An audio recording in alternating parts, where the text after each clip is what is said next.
ভালোবাসা মানে এটা নয় যে জীবনে একজন হ্যান্ডসাম বয়ফ্রেন্ড কিংবা সুন্দরী গার্লফ্রেন্ড থাকতে হবে।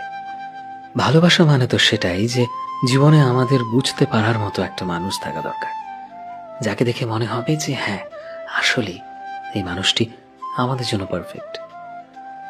যদিও জীবনে পারফেক্ট বলে কেউ হয় না, কিন্তু আমাদের সবার জীবনেই পারফেকশনের একটা আলাদা আলাদা মানদণ্ড রয়েছে।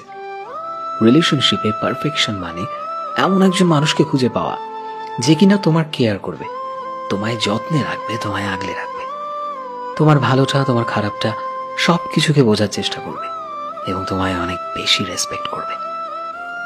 আসলে কি বলতো, ভালোবাসায় পারফেকশন তো সেটাই যেখানে মানুষ বোঝার মতো ক্ষমতা রাখে, যে তোমায় পেয়ে সন্তুষ্ট থাকবে, গর্বিত থাকবে, অন্য মানুষকে তোমার উদাহরণ দেবে, কাউকে তোমাদের মাঝে কখনো আসতে দেবে না, তৃতীয় কোনো ব্যক্তিকে তোমার থেকে বেশি প্রাধান্য দেবে না, যে তোমাকে সেভাবেই ভালোবাসবে যেভাবে তুমি আছো, তুমি যেমন তোমাকে সেইভাবেই সে গুছিয়ে নেবে, তোমায় আগলে রাখবে, যে কিনা তোমায় এটা উপলব্ধি করাবে যে তোমার কষ্টের দিনে কিভাবে তোমাকে কমফোর্টেবল ফিল করাতে হয়।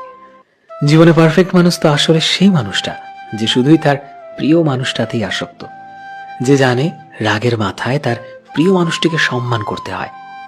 জীবনে পারফেক্ট মানুষ বলে কিছু হয় না, তবুও একজন যত্নশীল মানুষ, একজন দায়িত্ববান মানুষ যে নিজের সবটুকু দিয়ে তোমায় আগলে রাখতে জানে।